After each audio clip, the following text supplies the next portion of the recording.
냉전 때는 두 조폭들이 평화로웠던 거 아세요? 이 전쟁의 원인은 바로 예요. 미국 방산업체들에게 시장을 뺏길 수도 있어요. 경기도가 다른 나라가 돼서 북한하고 동맹을 맺는 거하고 똑같은 거예요. 너무나 끔찍해요. 상상을 초월하게 죽여요.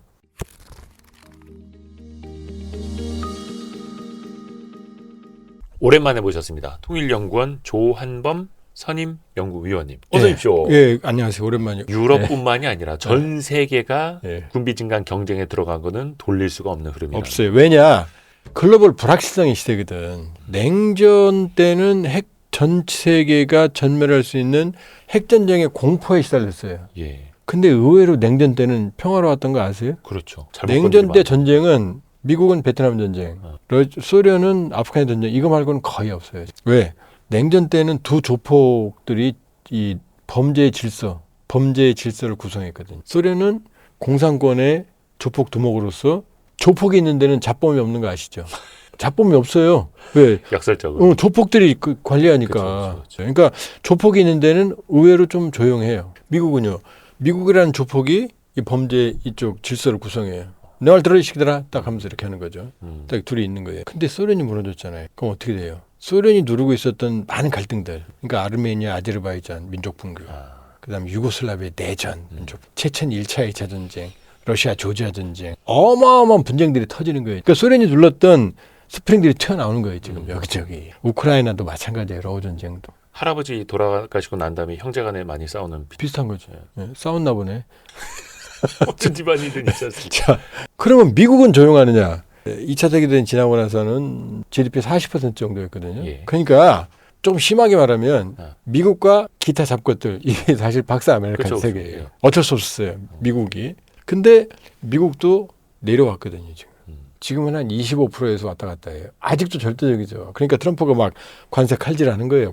전 세계 GDP의 4분의 1. 예, 광란에 춤을 추는 거예요. 근데 옛날과 다르잖아요. 키 차이가 좀 이제 좁혀졌죠. 그러니까 어떻게 해요? 트럼프가 나 내 돈 안 쓸 거야. 나 안 할 거야. 내가 왜 남의 일 지켜줘야 돼? 이렇게 말하잖아요. 네. 옛날 같지 않거든요. 바이든도 마찬가지예요. 바이든은 뭐 동맹을 왜 우대했어요? 내가 힘드니까 같이 가자 이랬던 거고 트럼프는 나 힘드니까 돈 내놔. 민낯인 거죠. 그러니까 트럼프는 그러니까 화장도 안 한 지저분한 민낯의 아메리카고 바이든은 화장 호미네. 살짝 한 예쁘게 보이는 아메리카. 똑같이 아메리카예요. 예. 그러니까 이런 불확실성이 되니까 여기저기 터지는 거죠. 이제. 이걸 다극화라고 그래요. 다극화인데 이 분쟁을 아무도 관리를 안 해요. 그걸 또 무극화라고 그래요. 왜? 유엔 안보리는 중국, 러시아, 영국, 프랑스, 미국이 분열돼 있잖아요. 그렇죠. 안보리는 만장일치예요. 합의도 안 되고. 예, 합의 한 명만 나가도 합의가 안 돼. 그러니까 유엔 안보리 식물인간이야. 미국은요. 나 이제 안 할 거야. 나 못해. 중동에서 철군하잖아요. 아프가니스탄, 이라크, 리비 이런 데 다 빠져나오잖아요. 지금. 나 이제 안 해. 유럽은 네가 알아서 해. 그러니까 미국도 이제 분쟁의 조정을 안 해요. 전쟁의 뉴노멀이 되니까 전 세계가 불안하죠. 불안하면 어떻게 해요? 군비 경쟁해야지. 그렇죠. 야 무기 사야지. 또 하나는 트럼프 같은 인물이 왜 튀어나오느냐. 불안하면은 스트롱맨들이 설쳐요. 합리적인 사람들은 선택을 안 해요. 선정적인 사람들, 스트롱맨. 다 보세요. 푸틴, 시진핑, 트럼프, 터키 에르도안, 아르헨티나, 그리고 헝가리 오르반. 이런 사람들이 다 스트롱맨들이 설쳐요. 그 다음에 우경화예요. 변혁과 혁신과 관용과 아량과 소수자에 대한 배려 이게 아니라 힘드니까 야 우리 민족끼리 무슨 변화는 무슨 야 기존의 질서 지켜 전통이 중요해 우리민족 중심주의야 무슨 소수민족이야 우리 일자리 빼서 자민족 중심주의 여기까지는 괜찮아요. 이게 극으로 가요. 외국인 혐오증 극우 민족주의 그러니까 극우들이 설치잖아요. 아르헨티나 극우죠. 자 프랑스 르펜 거의 지금 마크롱 정권을 넘봐요. 이태리 멜로니 뭐예요? 무솔리니 후에 영국 개혁당 극우예요. 일본 참정당 극우예요. 독일 AfD 대한정당 극우 파시즘 후예요. 폴란드도 지금 모두 다 우파들이 설치해 지금. 물론 이제 그 중에는 집권당은 아닙니다만 집권당과 이제 거의 연립할 수 있는 정당들. 지금 어디 저기 뭐 이스라엘도 지금 극우 세력들이 연립정당에서 핵심 카드 쥐고 있잖아요. 그러니까 전 세계 다극화, 무극화, 불확실성 이거 어디로 간다고요? 군비 경쟁, 우경화, 극우화, 민족주의 이렇게 가는 거예요. 트럼프가 전형적으로 보여주는 이 우경화와 이 다극화, 무극화 스트롱맨의 리더십이에요. 그러니까 이게 하루아침에 끝나겠어요? 군비 경쟁이? 안 끝나요. 지금 뭐 망각의 동물이라고 평하고 온다. 이게 중요한 게 아니고 우리의 위기는 뭐냐면 유럽이 기술이 없겠어요? 있어요. 자 볼까요? 지금 레오나르도 방산업체, 하데베 독일, 그다음 라인메탈, 다소, BAE 시스템스 네. 많아요 저쪽에. 거기 또 전쟁도 많이 해봤고. 그럼요. 역사적으로. 근데 왜 이 모양이냐? 전쟁 끝나니까 방산 생태계를 파괴시켜 줄였어요. 소규모 주문 생산 기술은 있어. 우리 209 잠금 장보고도 독일 하데베에서 갖고 온 거예요. 네. 근데 이걸 유럽이 이제 생태계를 회복할 거 아니에요. 그리고 가급적이면 EU니까 안에서 작업 조작하려고 할 거 아니에요. 그러니까 지금은 K방산의 호기예요. 세상에 1년 만에 무기를 공급하는 나라가 어디 있어요? FA50부터 예. K2, 우리나라 K9. 가능하죠. 예. 이 나라만 가능해. 거기다가 성능은 유럽이나 미지하고 같거나 약간 떨어져요. 일부 나은 것도 있어요. 네. 가격은 절반이야. 납기는 그냥 콩복듯이 와. 유지 보수는 너무나 편해. 돈도 안 들어. 예. 그러니까 폴란드가 혹 빠진 거예요. 제2의 지금 K9 누가 써요? 에스토니아 써요? 노르웨이 써요? 폴란드 써요? 루마니아도 시작해서 여러 나라들이 지금 유럽이 K방산의 시장이 된 거예요. 왜? 한국은 유럽이 놀 때 북한과의 전면전을 준비했잖아요. 그러니까 방산의 생태계를 그대로 살린 거예요. 유럽 놀 때 우리 샴페인 와인 안 마시고 계속 떡볶이 먹으면서 밤새 이랬단 말이에요. 네. 그러니까 방산 체계가 있는 거예요. 그러니까 빚을 바라는 거예요. 근데 이제 문제는 뭐냐? 유럽이 정신 차리면 얘기는 달라지죠. 그러니까 향후 몇 년간은 K방산이 날개를 달 거다. 그러나 지금은 옛날에 뭐 기업인이 그랬잖아요. 뭐 부인 빼고 다 바꿔야 된다고. 지금 그 생각을 가져야 돼요. 지금 막대한 R&D와 민간과 국가, 정부가 합심을 해서 K방산의 초격차를 만들고 유지를 해내지 않으면 지금 몇 년 뒤에는 유럽에게 시장을 뺏길 수도 있고 미국 방산업체들에게 시장을 뺏길 수도 있어요. 그들이 안 할 때 한 것뿐이지 우리가 탁월한 남들이 모르는 기술을 가진 건 아니에요. 안에서 했기 때문에 현재의 경쟁력을 가진 거예요. 그러니까 지금은 초격차를 만드는데 R&D에 지금 모든 걸 쏟아부어야 돼요. 그러면 앞서 나갈 수 있어요. 그러나 뭐 지금 잘 팔린다 이러고 뭐 신나서 뭐 그냥 밤에 돈 세고 그러면은 미래가 없어요. 몇 년은 좋다. 그러나 이게 지속 가능하기 위해서는 지금 초격차를 만들고 유지할 그런 전략적인 어떤 판단과 마인드가 필요하고 이걸 위해서는 기업과 정부가 아주 긴밀하게 협력할 필요가 있어요. 그리고 또 하나가 아까 그 러시아 이야기를 좀 여쭤보면서 폴란드에 대한 도발도 좀 여쭤봤습니다만 푸틴 입장에서 보면 나토가 동진하는 게 그렇게 또 신경이 쓰인다는 것 아니겠습니까? 전쟁의 원인은 간단히 말하면 뭐 푸틴이 우크라이나를 침략한 건 그건 국제법적으로 분명히 문제가 있고 범죄죠. 저기 ICC의 국제범죄자로 지금 수배돼 있어요. 그러나 냉정하게 봐야 돼요. 이 전쟁은 산악으로 보면 안 돼요. 그럼 우리 국익을 제대로 못 볼 수가 있어요. 이 전쟁의 원인은 바로 소련의 붕괴예요. 엄밀히 말하면. 자, 소련 체제는 어떻게 됐냐면 소련이 15개 공화국이에요. 소련이 소비에트 공화국의 연방이라는 뜻이에요. 네. 그럼 소비에트 공화국은 무슨 뜻이냐? 소비에트는 위원회라는 뜻이에요. 누구 위원회? 노동자, 농민, 군인, 지식인들이 모인 국가를 대체하는 위원회예요. 네. 그러니까 막스 레니니즘에서는 정부와 국가 체제를 부정을 합니다. 이건 자본가의 이익을 보호해주는 매일 아침 자본가들을 위해서 방송하죠. 자본가들의 이익을 보호해주는 예. 물리력이라고 봐요. 그러니까 노동자를 탄압하고 자본가들의 이익을 보호해주는 그런 폭력 조직이라고 생각해요. 그러니까 국가와 정부를 타도하는 게 그 레닌 혁명의 목표예요. 근데 정부가 없으면 어떻게 운영을 해요?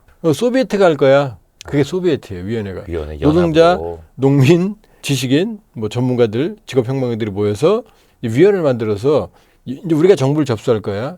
요게 소비에트가 중심이 되는 국가가 소비에트 공화국이에요. 러시아 소비에트 공화국, 우크라이나 소비에트 공화국. 그러니까 당 중심으로. 그렇죠. 에스토니아, 리투아니아, 라트비아 뭐 이렇게 탄탄탄. 이 소비에트 공화국이 모인 게 소련이에요. 우리 지금 팔도 뭐 전라남북도, 경상남북도 이거랑 마찬가지예요. 근데 뭐 그 소비에트가 뭐 그놈들이 뭐 그냥 정말로 인민을 위해 했겠어요. 또 다른 정부보다 더 나쁜 기득권이 돼버렸죠. 사실은. 그렇죠. 결과적으로는. 지들이 뭐 국가 정부가 자본주의를 아니에요. 지들은 더 노멘클라투라라고 천문학적인 특권을 향유했어요. 뉴클래스가 되고 새로운 게 지배하게 돼서. 그건 좀 딴 얘기고. 자, 15개 공화국이었죠. 그다음에 여기에 2차 세계대전에 히틀러를 때려 부시고 소위 동유럽, 체코, 폴란드, 헝가리, 루마니아, 불가리아 이런 쪽을 모두 강제로 공산화시켰어요. 그러니까 소련의 블록이 어디까지 가요? 동독부터 시작해서 쭉 내려오는 거죠. 이게 나토와의 전선이었어요. 네. 이렇게. 그래서 나토는 북대서양조약기구, 자본주의 진영의 집단지도체제고 여기 대응하는 건 WTO, 바르샤바 조약기구예요. 네. 동유럽과 소련의 전선은 어디냐? 동독이었어요. 동독과 서독 그 경계선. 예. 그러니까 여기에 동독에 소련군이 한 32만 명. 어마어마하죠. 우리 주한미군 28,500인데 연합군도 한 30만 명 내외가 항상 소독에 있었어요. 여기서 충돌한 거예요. 그러니까 모스크바와 그다음에 서유럽과의 경계선은 동독이니까 너무나 멀고 안전하죠. 네. 소련이 무너졌잖아요. 소련이 무너졌는데 중요한 건 그럼 이 동유럽 국가들도 모두 사회주의를 포기했고 이 동유럽 국가들은 원래 공산주의를 안 하고 싶은데 소련이 강제로 이식을 했단 말이에요. 예. 그리고 프라하의 봄부터 시작해서 어마어마하게 반소련의 움직임을 폭력으로 진압을 했단 말이에요. 네. 그러니까 이 동유럽 국가들은 소련, 러시아라고 하면 학을 띈단 말이에요. 그러니까 소련이 무너지고 동독에서 소련군이 물러나면서 그 당시 영국, 미국, 서독에게 비록 나는 가지만 여기에 나토가 들어오면 안 돼? 라고 약속을 받았어요. 근데 그거는 구속력이 없는 구두 약속이었어요. 동독은 나토가 아니고 서독만 나토겠어요? 경상도는 한미동맹이고 전라도는 아니에요? 안 되죠. 바로 나토에 가입해요. 그러더니 우후죽순으로 모든 소련의 공화국이었던 라트비아, 리투아니아, 에스토니아, 발트 3국 예. 조그만 나라들이니까 예. 인구 2, 300만이니까 소련이 너무나 무섭죠. 바로 나토에 가입했어요. 폴란드, 체코, 예. 헝가리 전 유럽이 모두 들어갔다. 나토에 가입했어요. 그러니까 어떻게 돼요? 과거에 모스크바의 국경선은 동독이었는데 지금 어떻게 돼요? 코앞까지 왔어요. 이 발트 3국은 모스크바 내려다 보여요. 위에서 보면 가까워요. 저도 가봤어요. 유학할 때. 그 정도예요. 그러니까 모두가 지금 러시아의 국경까지 나토가 와버린 거예요. 이걸 나토의 동진이라고 그래요. 네. 남은 건 우크라이나예요. 우크라이나. 근데 우크라이나까지 나토에 들어가면 러시아의 심장부가 뚫려요. 바로 심장까지 바로 들어가는 거예요. 그러니까 경기도가 다른 나라가 돼서 북한하고 동맹을 맺는 거하고 똑같은 거예요. 그러니까 러시아는 어떻게 돼요? 우크라이나가 나 나토 가입할 거야? 왜? 2014년에 러시아가 크림반도 뺏어가고 돈바스 지역에서 내전을 벌이니까 무섭잖아요. 그러니까 나 나토 가입할 거야? 우크라이나의 헌법에 예. 나토 가입을 헌법에 넣어놨어요. 나토 가입한다고. 재밌죠? 근데 이게 이제 비유를 해 주신 게 만약에 경기도가 북한과 연합을 맺었을 때 우리가 느낄 수 있는 충격. 그럼 서울이 그걸 가만히 눈 뜨고 보겠냐고요. 그렇죠. 이제 이게 상상을 할 수 없는 일이기는 한데 왜 아니 그런 거 그런다고 있지 그러면 않습니까? 서울이 예. 포위되는데 그럼 서울에 있는 사람들이 네. 그걸 내버려 두겠어요? 막으려고 하겠어요? 근데 우리의 인식 이게 사실은 모든 환경을 다 인간은 자기가 속한 진영의 관점으로 보지 않습니까? 자유민주주의 진영에서는 먼저 공산주의 같은 다른 체제를 먼저 침략한 적이 없다면서요. 그러니까 우리 입장에서 보면 이제 또 우리는 뭐 나토는 아닙니다만 나토가 러시아를 침략할 일은 없어라고 우리는 상식적으로 생각을 하는 것과 착각. 러시아가 보는 거 완전 다르다. 착각이죠. 자, 미국 볼까요? 지금 베네수엘라 침공하려고 그러잖아요. 파나마 침공했잖아요. 그레나다 침공했잖아요. 미국은 맘먹으면 침공해요. 이스라엘 보세요. 지금 카타르 때렸잖아요. 하마스에 있다고. 전쟁은 필요하면 하는 거예요. 그 거기에 전쟁은 무슨 공산주의 국가나 독재 국가가 먼저 일으키는 거 아니야라고 저도 이제 무의식적으로 다 생각을 하고 있었는데 너무 서방 중심의 교육을 받은 거예요. 미국 보세요. 미국이 지금 한 전쟁이 얼마나 많이 했는데요. 베트남도 개입했잖아요. 베트남 전쟁도. 제가 많이 좀 자, 물들어 있었네요. 자국의 국익이 필요하면 선악이 없이 전쟁을 벌였어요. 전쟁은 선악이 아니다. 자꾸 뭐 지금 독재 국가만 전쟁한다 아니잖아요 지금. 미국이 전쟁을 얼마나 많이 했어요. 멀쩡한 나라 침공하고 이라크도 침공을 했는데 부시가 야 너네 핵 있지? Saddam Hussein and his sons must leave Iraq within 48 hours. Their refusal to do so will result in military conflict. 그 정권 붕괴하고 후세인은 교수형으로 죽었잖아요. 없네? 없어 그랬잖아요. 그걸로 끝난 거예요. 그러니까 나라 하나 없앤 다음에 없어 이러고 끝났어요. 냉혹하게 봐야 돼요. 냉혹하게. 그럼 푸틴 입장에서는 나토의 동지는 어마어마한 위협이죠. 그러니까 이게 저도 그렇고 왜 이제 미국 중심의 사고에 많이 젖어들 수밖에 없는 게 옛날 어릴 적에 봤던 이제 람보라는 영화도 그렇고 탑건이라는 영화도 그렇고 그런데 보면 이제 굉장히 이제 미화가 되지 않습니까? 그래서 미국이 침략을 하는 거는 뭔가 명분이 있고 옛날 서부 영화 봐요. 백인들은 아주 착하게 나오고 인디언들은 막 야만적으로 뭐 백인 중에서 머리 가죽 뭐 여자들 그렇게 나오고 거꾸로잖아요. 얼마나 많은 인디언들을 백인들이 학살했어요. 어떻게 또 그 미디어를 포장하느냐에 따라서. 이러면 또 좌파라고 욕먹는데. 아니 근데 왜냐면 우리는 이제 또 생각을 또 입체적으로 해봐야 되기 때문에. 그러니까 그래서 일단은 한쪽의 관점만으로 한쪽의 시선만으로 볼 수는 없다. 우리는 봐서는 안 러우 된다. 전쟁도 지금 아까 그 얘기했잖아요. 폴란드 침공하려고. 러시아 입장에서는 폴란드를 침공해서 좋을 일이 없어요. 괜히 벌집 건드리는 거니까. 폴란드가 지금 이쪽에 복잡한 또 슬픈 역사를 말씀드릴게요. 폴란드의 슬픈 역사. 폴란드, 독일, 우크라이나, 러시아가 연계된 이 지형의 역사를 좀 말씀드릴게요. 러시아와 우크라이나는 시작이 역사에 처음 나오는 게 9세기예요. 예. 그때 키예프. 지금 사람들이 끼우 그러죠. 예. 그 푸 발음이 이 우크라이나는 우가 돼요. 그다음에 러우 전쟁 안 하고 우러 전쟁 그래요. 왜? 러시아가 침략했으니까 네, 나쁜 놈이다. 그러니까 우러를 해야 된다. 그런 자, 분들도 있어요. 미국이 파나마를 침공했어요. 그럼 파미 전쟁 그러나요? 미파 전쟁 그러나요? 미파 전쟁 그러죠. 그냥 뭐 힘센 순서로. 그럼요. 전쟁은 그렇게 봐야 돼요. 근데 이제 지금 러시아에 대한 악마화가 되니까 러시아가 옳다는 거 아니에요. 저는 러우 전쟁이라고 그래. 제가 러시아에서 공부해서가 아니에요. 저 러시아에서 공부할 때 우크라이나 친구, 러시아 친구 똑같이 있었어요. 9세기에 키예프에서, 저 키예프라고 그러죠. 우크라이나를 무시해서가 아니에요. 왜? 예. 러시아의 뿌리가 키예프거든요. 여기서 같이 출발해요. 이 키예프 공국이 러시아와 우크라이나의 역사의 뿌리예요. 이때 류릭이라고 하는 바이킹이에요. 네. 바이킹이 내려와서 이 바이킹이 지배합니다. 이 류릭 왕조가 이때부터 시작이 돼요. 이 왕조가 로마노프 왕조로 넘어갈 때까지 네. 16세기 말까지 이게 지속이 됩니다. 17세기부터는 로마노프로 바뀌는 거예요. 이쪽 류릭의 외가 쪽으로 넘어가면서 로마노프 황제, 이 니콜라이 2세까지 오는 거예요. 마지막 황제까지 1917년. 네. 그러니까 뿌리가 같잖아요. 지금 왕조의 뿌리가 네. 같잖아요. 자, 그런데 러시아하고 우크라이나가 왜 이런 뿌리 깊은 이 구원이 있냐면 일단 요게 이제 폴란드가 끼어들어요. 이 폴란드가 중세 때는 폴란드 리투아니아 연합이 17세기까지만 해도 거대한 유럽의 거대한 강국이었어요. 우크라이나의 상당 부분을 지배해. 폴란드 리투아니아 연합공국이. 네. 자, 여기서 보세요. 폴란드가 지배했다고 그러잖아요. 예. 우리가 일제강점기 때문에 일본에 대해서 감정이 안 좋죠. 얘는 아주 긴 시간 동안 지배했어요. 그러니까 얼마나 많은 우크라이나인들을 수탈했겠어요. 아, 이런 우크라이나인들이 뭐예요? 폴란드 하면 나쁜 놈. 나쁜 놈들. 많이 수탈하고 거기에서 뭐 학살 같은 게 없었겠어요? 그러니까 지주와 소적 관계라고 보시면 돼요. 그러니까 우크라이나와 폴란드는 기본적으로 나쁜 감정이 있어요. 그러면 우크라이나하고 또 러시아는 또 왜 나쁜 감정이 있느냐? 우크라이나가 1654년에 우리 대표님 잘 모르실 거예요. 타라스 불바. 잘 모르겠습니다. Taras Bulba. 대장 브리바라는 영화가 있어요. 예. 옛날에 아주 유명한 그 머리 빡빡하고 다니는 율브린나라는 사람 주인공이었는데 율브린나는 요즘 세대는 모를 거예요. 아주 유명한 이름만 사람이에요. 알고 있습니다. 이름은 알 어떤 거예요. 분인지는 네. 알고 있습니다. 그게 뭐냐면 우크라이나의 민족주의 세력들, 우크라이나 코삭들이 네. 폴란드의 지배 체제에 대항해서 전쟁을 합니다. 자치를. 그래서 막 피 터지게 싸워요. 예. 근데 우크라이나 코작들이 이 힘이 약하니까 근데 지도자가 흐멜리치키가 러시아 짜르한테 나 좀 도와줘라고 SOS 카톡을 보냅니다.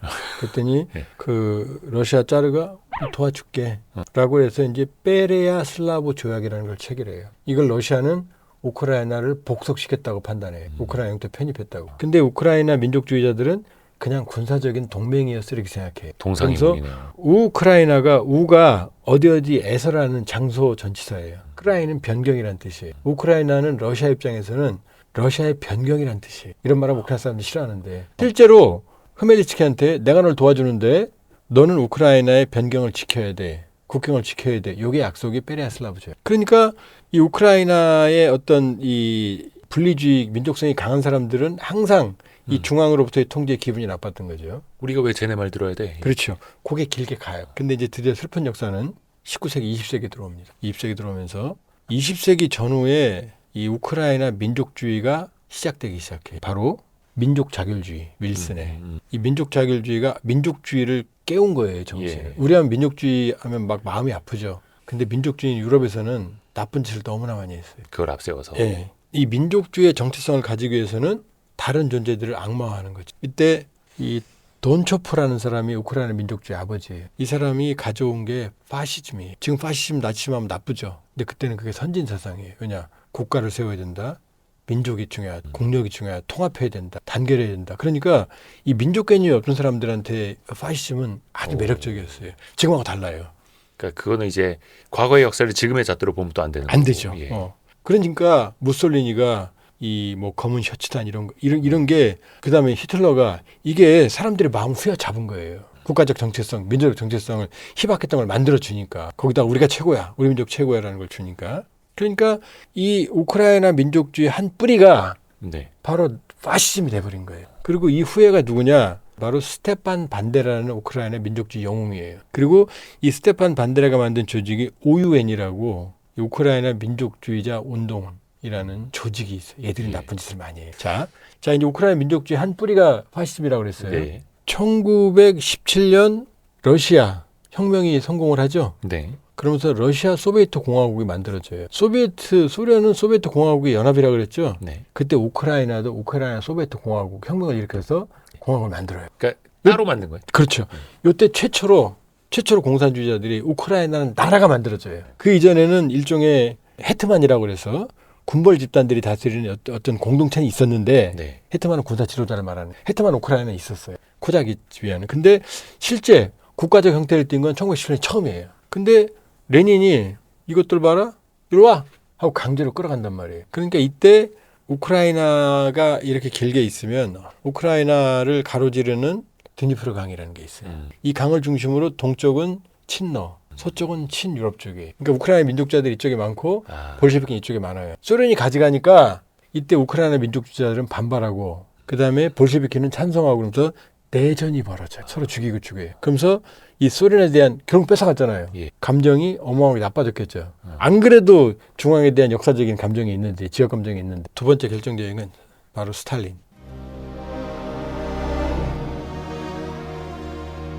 스탈린이 농민들에게 처음엔 땅을 나눠줬다가 사회주의가 그래요. 니네들이 땅 알아먹으세요. 그래 농민 지지받으니까. 그다음엔 국가가 몰수해요. 집산화합니다. 중국도 그랬고 북한도 그랬어요. 그러니까 농토를 집산화하는 과정에서 우크라이나가 땅이 유럽의 빵바구니라고. 그렇죠.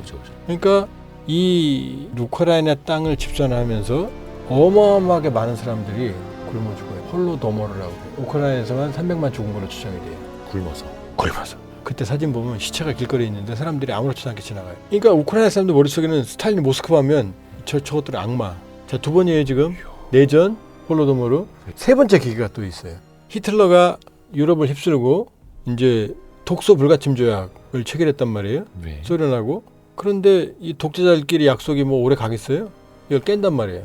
1941년에 바르바로사 작전이라고 그래서 영국 도보협 건너도 안 되니까 독소조약 파기하고 이제 소련으로 침공하기 시작해요. 파죽지세를 밀고 들어. 소련이 괴멸돼요. 그러니까 우크라이나까지 그냥 쑥 밀고 들어가요. 그럼 자 여기서 생각해 보세요. 퀴즈 하나. 우크라이나 사람들이 모스크바를 악마로 생각했잖아요. 근데 히틀러가 들어왔어. 그리고 우크라이나 민족주의에는 파시즘의 뿌리가 일단 있었어. 그럼 히틀러를 우크라이나 사람들이 다는 아니지만 좋아하는 사람들이 있었을까요? 없었을까요? 좀 있었겠죠. 있었죠. 그러니까 러시아까지 이쪽으로 지나가세요. 그렇죠. 정확해요.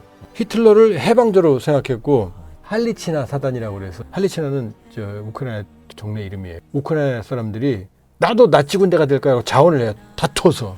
그래서 그 사단이 전투를 하러 히틀러랑 같이 모스크바로 가요. 이 정도였어요. 그 정도로 러시아가 싫어서. 그렇죠. 근데 이때 비극이 벌어집니다. 자, 아까 얘기했어요. 돈초프라고 하는 파시즘의 이론을 가져온 민족주의자. 예. 그 후예가 스테판 반데라가 요때 있었어요. 지도자 스테판 반데라의 OUN이라는 조직이 네. 히틀러의 나치와 협력을 해서 폴란드인들을 학살합니다. 왜?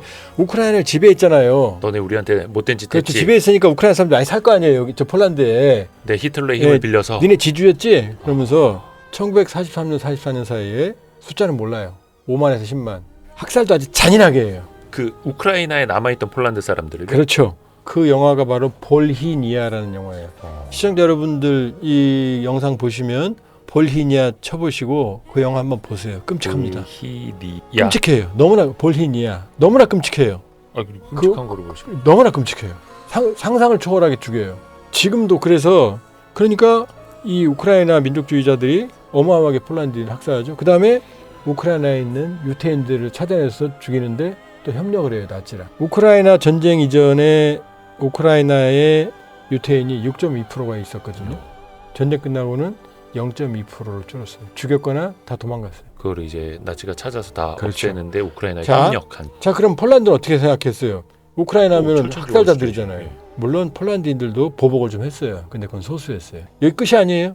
이러고 들어갔죠. 예. 근데 히틀러가 스탈린한테 코피 사줬죠. 네. 쫓겨나왔죠. 그럼 스탈린이 들어왔을 거 아니에요. 네. 스탈린이 들어와서 물론 그 러시아계도 학대를 받았어요. 왜 러시아계 미웠으니까 우크라이나에. 네. 우크라이나 러시아계 많이 살거든요. 그럼 스탈린이 여기 있는 스테판 반데라 조직을 내버려뒀겠어요? 제거했겠어요? 어떻게 했겠죠? 다 죽였죠. 들어가면서. 두 번째 비극이 또 발생한 거예요. 어느 정도냐면 1945년에 전쟁이 끝났죠. 네. 근데 스테판 반데라의 조직은 1950년까지 우크라이나 안에서 스탈린 군대하고 게릴라전을 해요. 그 정도로 사이가 안 좋아요. 스테판 반데라는 독일로 도망가요. 그랬더니 스탈린이 자객을 보내서 결국 죽여버려요. 거기서 독일에서 서독에서. 그 5년 동안 그랬잖아요. 지금부터 생각해 보세요. 자, 그럼 우크라이나하고 러시아하고 사이 좋아요, 안 좋아요? 안 좋죠. 자, 폴란드하고 우크라이나 사이 좋아, 안 좋아요? 안 좋죠. 안 좋죠. 그래서 폴란드가 우크라이나를 도와주면서도 우리는 볼히니아를 기억한다라고 항상 동상까지 세웠어요. 그 볼히니아 학살에 대해서. 지금도 그 시신, 볼히니아 시신들이 다 발굴이 안 됐어요. 그러니까 잠깐 뭐 침략을 했기 때문에 사이가 안 좋은 게 아니라 이건 거의 막 학살의 학살의 역사예요. 역사예요. 그러니까 우크라이나 땅의 일부분이 지금 폴란드 거예요.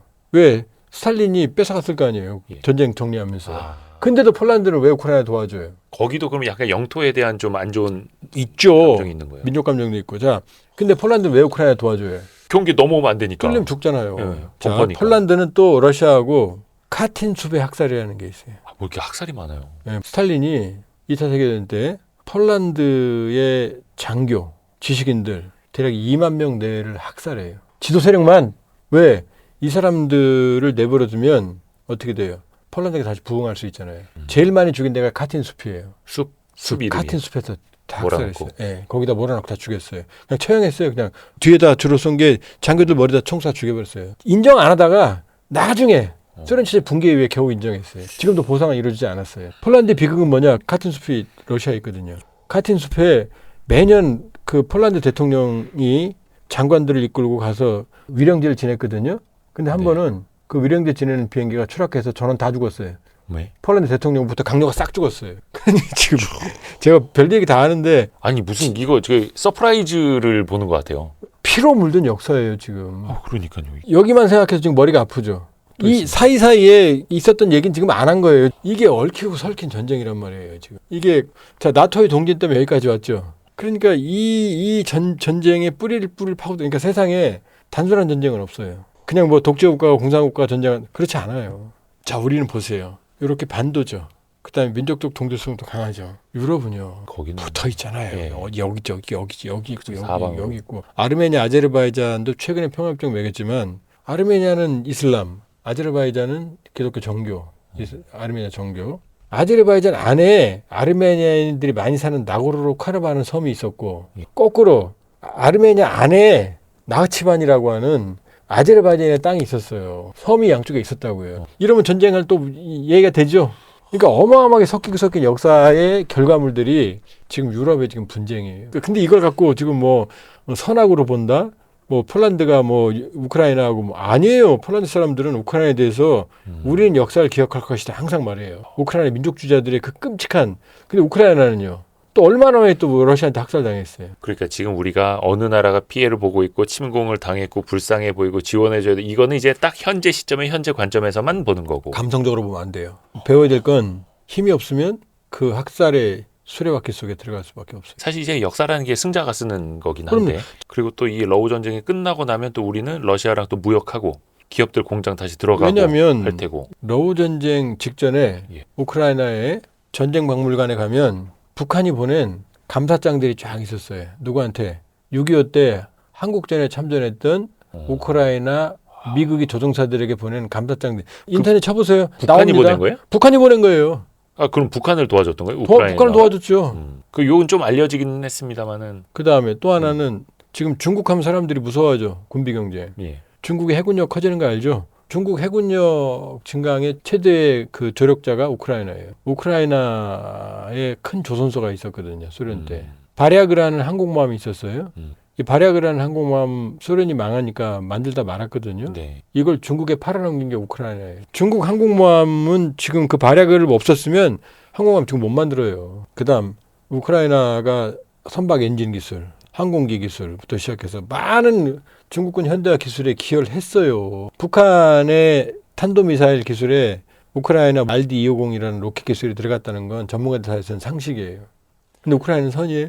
우리는 악이고 러시아는 악이고. 그냥 냉정하게 봐야 되는 거지. 그러니까 우라전쟁 그러잖아요. 제가 러우전쟁 그러면 욕해요. 저 푸틴 학교 후배라고 지금 러시아 편든다고. 아니에요. 있는 그대로 봐야 되는 거예요. 그렇죠. 사실은 이제 자민족 중심으로 역사도 해석을 하고 승자와 패자, 강자와 약자도 판단을 하는 게 너무나 냉정하네요. 역사는 냉혹한 거고 국제질서는 냉혹한 거예요. 괜히 정서적으로 접근했다가는 이 나라의 미래의 장래를 장담할 수 없어요. 항상 냉혹한 세계에서 우리가 살아남을 수 있는 가장 현명한 선택을 하는 거지. 선악이 어디 있습니까? 지금 뭐 베네수엘라 대통령을 현상금을 걸고 미국이 그 주권 국가예요. 그럼요. 그 정상적이에요. 유럽 이야기를 이제 마무리를 좀 하자면 지금 유럽의 국가들 대부분 이제 나토가 우크라이나를 지원하는 건 물론 이제 러시아가 영토를 이쪽으로 넓혀올까봐 자신들을 지키기 위함이고, 근데 우리는 입장에서는 우크라이나를 이제 무기로는 지워주진 않았고 어떤 인도적 차원에서 뭐 의료용품이라든지 물자들 정도만 지원을 했잖아요. 비살상 무기. 비살상 그러니까 지뢰 제거 무기만. 차량 코뿔소도 줬고요. 여러 가지 비살상 차원의 인도 지원을 많이 했어요. 코뿔소 같은 경우는 지뢰 제거 차량은 굉장히 도움이 돼요. 지뢰 제거하면 공격력도 커지거든요. 우리선 최선을 다한 거예요. 지금 또 이제 미국이 우크라이나에 뭐 각종 무기를 또 지원한 것 역시 그 상대방이 또 러시아이기 때문일 테고, 어떻게 보면 이 이후에는 어떻게 됩니까? 우리가 이제 전쟁 이유를 봐야 되는데요. 예. 우리 전쟁은 아닌데 우리와 관계 있는 전쟁이 돼버렸어요. 왜? 인민군이 파병됐잖아요. 북한군이. 지금 러시아 입장에서는 전쟁이 끝나도 북한과의 군사협력 관계는 계속 가져갈 가능성이 있어요. 지금 우리가 DMZ가 248km거든요.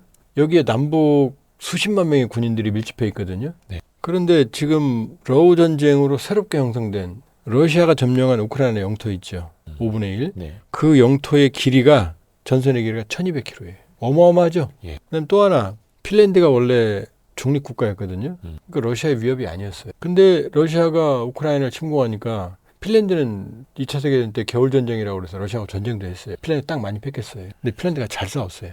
강소국이에요. 군사력도. 근데 핀란드가 러시아가 우크라이나를 침공하니까 나토에 가입했어요. 그러니까 나토가 된 거예요. 그럼 러시아 입장에서는 중립국일 때는 거기가 신경 안 써도 되잖아요. 근데 나토 군대가 거기 와 있단 말이에요. 그럼 어떻게 돼요?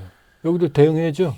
이 길이가 1300km예요. 그럼 지금 우크라이나와의 경계 지역은 일촉즉발의 지역이 될 거예요. 휴전해도. 예, 그렇죠. 예. 1200km면 얼마나 많은 병력이 필요해요. 지키려면. 그다음에 핀란드도 또 1300km 또 생겼잖아요. 북쪽에. 예. 그럼 러시아 병력으로 감당이 안 돼요. 그러니까 휴전을 해도 러시아는 더 많은 병력을 필요로 하게 돼 있어요. 이 얘기는 뭐냐? 북한군은 더 간다는 얘기죠. 이제. 추가 파병 가능성이 있다는 얘기죠. 그다음에 러시아의 고민은 뭐냐면 노동력이 없어요. 그러니까 전후 복구를 하고 경제 발전을 하려면 건설 인력이 있어야 될 거 아니에요. 네. 그 인력이 없어요. 그러니까 이번에 6월 달에 쇼이구 안보서기가 평양 가서 6천 명의 인민군을 더 받기로 했어요. 1,000명은 지뢰 제거, 나머지 5천 명은 공병. 쿠르스크 지역을 재건하는 데 쓴다 이거예요. 근데 그거 갖고 안 돼요. 초기에 10만 명 노동력 필요한다고 그랬는데 아마 20만 명까지 필요할 수도 있어요. 그러니까 이 얘기는 뭐예요? 전쟁이 끝나도 북러 밀착은 한다는 얘기죠. 네. 군사협력은. 그런데 러시아의 고민이 있어요. 전쟁 중에는 북한의 군사협력이 아주 절실하죠. 끝나도 필요는 하죠. 근데 전쟁이 끝나면 푸틴 입장에서는 어떻게 해요? 경제가 중요할 거 아니에요. 그다음에 우크라이나 영토 5분의 1을 점령을 했으니 이 지역을 재건해야 될 거 아니에요. 하필 여기가 인구 밀집 지역, 중공업 지역이에요. 공업 지역이에요. 사실 사람들이 우크라이나 재건수요 그러죠. 재건수는 여기에 다 있어요. 여기를 싸워서 이겼으니까 여긴 거기가 제일 도시들이 많이. 예. 초토화됐을 거 아니에요. 아. 우크라이나 본토는 별로 없어요. 사실. 그러니까 우크라이나는 재건할 게 없고 재건할 게 별로 없어요. 러시아가 만만해요. 빼앗은 땅에는 여기는 재건할 다 게 재건해야 돼요. 그럼 초토화. 러시아 재건 사업이네. 그렇죠. 근데 러시아 입장에서는 어떻게 돼요? 유럽하고는 손 잡아요, 못 잡아요? 못하죠. 못 잡죠. 왜냐, 이 5분의 1 영토를 안 돌려주면 이 러시아에 대한 제재를 유럽이 안 풀 거 아니에요. 그다음에 안 그래도 러시아는 유럽으로부터 신뢰를 이제 잃었잖아요, 완전히. 예, 예. 그럼 이제 서쪽은 끝난 거죠. 러시아의 서진 정책은 끝난 거죠, 이제. 유럽의 신뢰가 끝난 거죠. 어디로 가야 돼요? 동방으로 가야지. 그게 푸틴의 신동방 정책이에요. 동방에서 러시아의 미래를 찾자. 근데 동방이로 해봐야 뭐 중국하고는 이제 뭐 좀 가까워지고 있고. 중국하고는 항상 경쟁과 협력이잖아요. 이번 푸틴이 중국 가서 웃었지만 아주 공포감을 느끼고 왔을 거예요. 거대한 군사력, 중화민족주의의 부활. 이게 왜 무섭냐? 지금 연해주, 하바rov스주, 아무르주 이게 한반도의 몇 배의 땅이에요. 예. 이게 원래 청나라 땅이었어요. 예. 언제? 1858년 아이윤 조약, 1860년 베이징 조약, 아편 전쟁, 2차 전쟁 끝나면서 러시아가 강제로 뺏어간 거예요. 이걸로 동해로 오는 게 막혀요. 중국은 이 땅을 자기 거라고 생각해요. 근데 어마어마한 중화민족주의가 커지는 거 봤으니 푸틴이 마음이 편하겠어요? 아.天安문 성로 갔다가 바로 9월 초에 항상 첫 주에 블라디보스톡에서 동방경제 포럼을 하거든요. 네, 네, 이게 네. 푸틴의 꿈이에요. 예. 동방에서 미래를 찾는다. 신동방 정책. 동방경제 포럼 모르잖아요. 아니 그 뭐 다른 행사 있다고는 들었어요.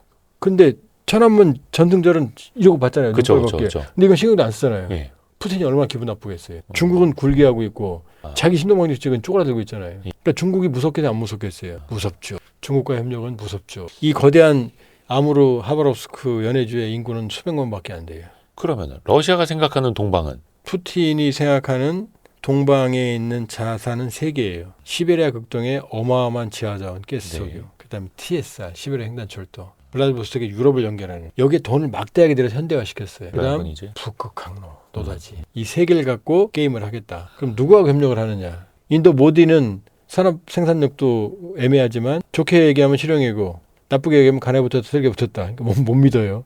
중국은 위험해요. 러시아는 토목 건설이 필요해요. 재건해야 되니까. 러시아는 산업이 없어요. 채취 산업밖에. 기계, 정밀기계, 전기전자, 반도체, 경공업. 오죽하면 초코파이하고 도시락면이 없어요 지금. 예. 그다음에 조선, 북극항로. 이걸 다 가진 나라가 누구예요? 일본은 북방 사계도서, 북방의 도서들을 소련 시절부터 점령하고 있었기 때문에 영토 분쟁이 러시아하고. 아, 그러면 남는 건 누구예요? 한국. 한국이죠. 아니 근데 그러면은 북한의 군사력은 계속 필요로 하고 대한민국의 경제력도 필요로 하고 그걸 사다성어로 안북 경남. 남. 네.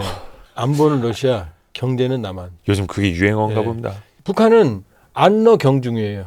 안보는 그쵸, 그쵸. 러시아, 경제는 중국. 그러니까 러시아 입장에서는 안북 경남이 지금 꿈이에요. 이번에 우원식 의장 갔을 때 예예예. 그냥 정은이는 안녕 그러고 갔지만 네. 푸틴은 무슨 얘기 전해줄까?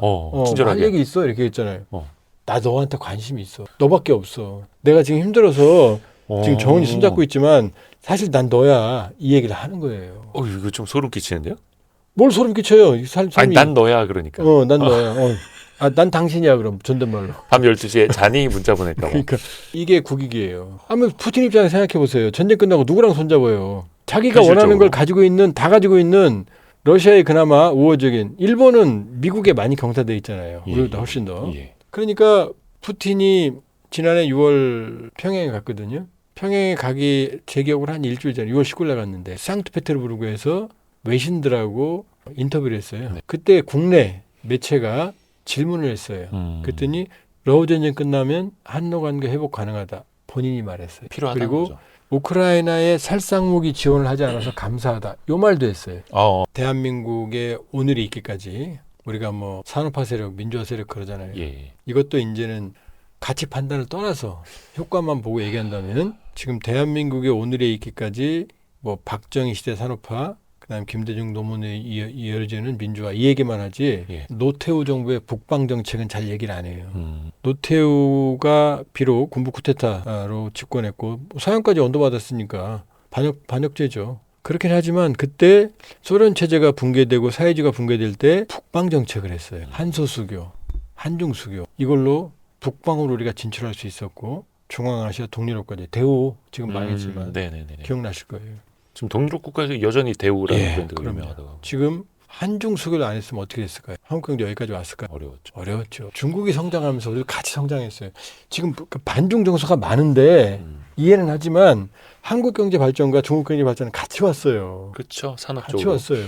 같이 왔어요. 그러니까 이 북방은 우리에게 오늘날 있게 해준 찬스였어요. 자, 미래의 찬스는 또 어딜까요? 지금 말씀드렸잖아요. 북극항로. 이거 러시아가 절대적인 지배권을 그렇죠, 가지고 있어요. 그렇죠. 시베리아 극동 지하자원. 이번에 시베리아 햄 두 번째 가스관 합의하고 왔어요. 중국하고. 저기 어마어마한 지하자원이 있어요. 그다음 TSR, 시베리아 횡단철도. 이거를 북한이 지금 삐져 있지만 예. TKL 한반도 종단철도 연결하면 부산에서 내린 컨테이너가 유럽까지 개척하고 가면 이주문 가요. 스페인까지. 그 미래의 창이에요. 그 이야기는 뭐 문재인 정권 때도 좀 이야기가 나오고 있고. 박근혜 때도 나왔어요. 예. 그러니까 북방은 새로운 미래예요. 그러면 이제 현실적으로 우리는 진짜 그럴 거 아닙니까? 근데 이제 군사적으로 북한과 교류하고 북한의 지원을 받고 있는 러시아와 우리는 경제를 협력하기는 어렵잖아요. 우리는 안미 경중 아니었어요? 안보는 미국, 경제는 중국이었잖아. 근데 우리 입장에서 했잖아요. 봤을 때는 네. 저 군사적으로 예를 들어서 이게 동맹 그 조약까지인지는 모르겠습니다만 사실상의 조약이에요. 침략당했을 때 서로 도와주자라고 한 나라. 예를 들어서 러시아가 침략당했을 때 북한이 도와주고 우리가 북한하고 전쟁이 붙었을 때 러시아군이 밀고 내려올 수도 있는 나라를 예. 우리가 경제적으로 러시아랑 협력하는 어려우니 우리도 뭔가 요구할 거 아니야. 야, 너 북한이 한국이야. 선택해. 우리도 얘기하는 언젠가. 뭐라고 말해야 돼요. 우크라이나의 군사적 살상무기 지원해서 고마워. 우리도 말해야죠. 네가 북한에게 선 넘는 군사적 지원하는 거 나는 못 참아. 우크라이나에서 우리 첨단무기 지원할 수도 있어. 너 선 넘으면 안 돼. 그런 메시지를 계속 사실은 간접적으로 줘온 거예요. 그러니까 러시아 입장에서 뭔가는 북한에게 줘야겠죠. 주는 신용은 해야죠. 실제로 줬어요. 갑자기 북한 기술로 안 되는 5,000톤급 첨단 어. 구축함을 만들어요. 1호 최연함. 근데 이번엔 강건함은 자빠졌어요. 기억나죠? 왜 자빠졌을까요? 진수하다가 옆으로 예, 제대로 안 준 거죠. 첨단 기술을 다 줄 수는 없잖아요. 전략 기술을. 그러니까 뭐 ICBM 관련 기술도 뭐 줬다고. ICBM 관련 기술도 구형 기술은 줄 가능성이 있죠. 그러나 첨단 기술은 어느 나라도 주질 않아요. 우리가 사실은 러시아에게 경고를 해야죠. 네가 주는 군사 기술은 나한테 치명적이 되니 네가 선을 넘으면 나도 선을 넘을 수밖에 없어. 재미없어. 라고 사실은 시그널을 보내야 돼요. 전략 소통을 해야 돼요. 그러나 결과적으로는 우리가 또 이렇게 봐야 돼요. 우리가 불곰 사업이라고 아 옛날에. 러시아에게 차관을 줬던 걸 군사 덤벼. 기술로 받았어요. 그렇죠, 그렇죠. 그게 우리 K-방산의 원천 중에 하나예요. 지금 러시아의 이스칸데르 미사일, 북한의 K-23, 우리 현무 미사일이 딱 보면 구분이 안 가요. 왜? 원천 기술이 하나니까. 러시아 기술이니까. 당시에 불곰 사업 그러니까 돈 빌려줬던 거 떼었던 거를 무기로 받았는데 그럼요. 그거 다 해체해갖고 그걸로 우리가 보고. 상당히 많은 저기 그러니까 냉정하게 손익계산서를 봐야 되는 거지. 뭐 쟤네하고 손잡으니까 하면 안 돼. 그건 아닌 거예요. 근데 이제 경제적으로 또 협력을 하려면은 러시아에 들어가 있는 북한의 군사력. 와 이거 신경이 안 쓰일 수 복잡하죠. 없고 정치인들이 이게 어찌됐든 간에 결정을 해야 되는데 국내 여론이 방정식이 복잡해지죠. 예. 그러니까 러시아는 안북 경남인데 우리는 안북 자체를 막을 수는 없죠. 러시아가 막대한 도움을 받고 있으니까 그 안북이 선을 넘지 않도록 전략적 소통을 하는 게 중요한 거죠. 우리도 근데- 선을 넘을 수 있으니까. 그 우리에게 근데 경제적으로 딱 놓고 보면 이미 우크라이나 입장에서 러시아에 빼앗긴 땅 빼고는 우크라이나 안에는 별로 재건할 것도 없고 있긴 있는데 사실은 러시아 쪽에 더 많다는 그렇죠. 거죠. 해서 우리 입장에서 보면 우크라이나 재건 사업이 아니라 러시아 재건 사업이 훨씬 더 커 보이는 거고. 우크라이나 재건을 우리한테 많이 주겠어요? 인도적 지원만 했는데 유럽은 다 살상무기 지원했는데 미국은 그럼 유럽의 기업들이 들어가고. 우리한테 기회 주겠어요? 우크라이나가 생각해 보세요. 무기도 안 줬는데 저도 일부겠죠. 근데 유럽도 그렇고 미국도 그렇고 러시아 재건 사업에 같이 뛰어들라라는 뭐 사실상 유럽에서는 없을 거고 미국은 어찌 될지 모르겠습니다. 미국은 트럼프는 들어가려고 하죠. 왜냐하면 제재를 친구라고. 완전히 해제해 주진 않지만 트럼프는 뭐든 해요. 돈 되면. 돈 되면. 거기다 러시아의 석유도 통제하고 싶어 하니까. 근데 우리도 거기다 대고 러시아 우리도 돈 되면 간다. 당연하죠. 자본주의는 돈 되면 가는 거예요. 뭐 사실 이 역사는 또 그래왔고. 그게 국익이에요.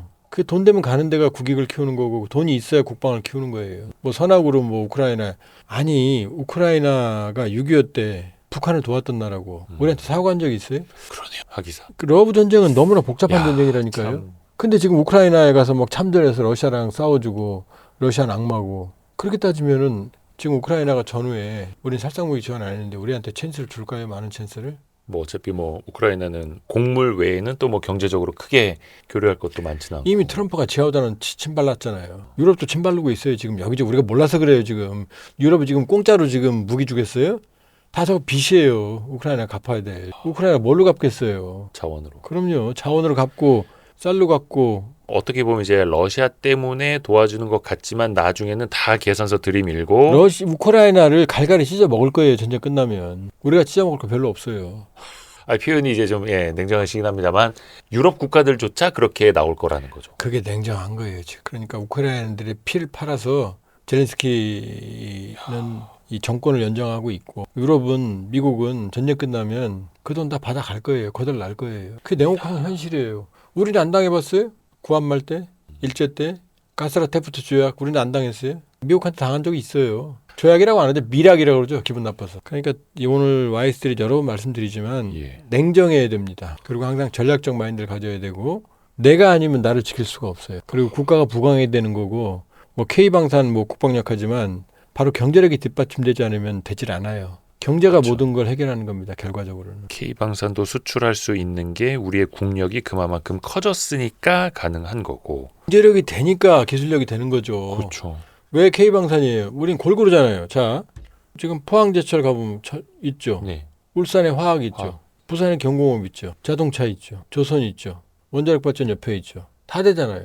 이게 다 균형감 있게 경제력이 발전하니까 되는 거예요. 대만은 TSMC 있지만 자동차 못 만들잖아요. 왜 균형적이지 않거든요. 방산 없어요. 지금 잠수함도 하나 만들어서 찌그럭버그럭 해요. 지금 사고 나고. 함정도 제대로 못 만들어요. 우리 다 만들잖아요. 경제 기술이 골고루 발전했기 때문이에요. 그러니까 우리가 강점이 있는 게 그건 거예요. 마스가 되잖아요. 이제 마 누가 도 돼요?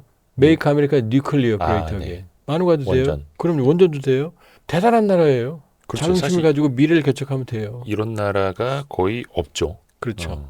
진짜 우리가 생각해볼 거리를 많이 알려주셔서 감사합니다. 지금 동맹의 시대가 아니에요. 느슨한 동맹이고 그 안에서 각자도생의 시대입니다. 느슨한 진영 논리 속의 각자도생. 여기서 대한민국 국익과 발전, 한반도 평화, 그리고 먼 미래지만 통일까지 보려고 그러면은 전략적으로 사고해야 돼요. 지금 우리 안에 무슨 뭐 좌판이 우판이 뭐 이거 갖고 머리 그냥 싸울 시간이 없어요. 이 좁은 땅에서. 해서 아까 말씀하신 다극화를 넘어서 거의 이제 무극화로도 갈 수 있기 때문에 그게 글로벌 불확실성으로 가고 있어요. 우리도 정신 바짝 차려야 되는 거고요. 예. 통일연구원 선임 연구위원이신 조한범 박사님과 함께했습니다. 감사합니다. 예. 아유 고생하셨습니다. 고생하셨습니다. 아유 고생하셨습니다.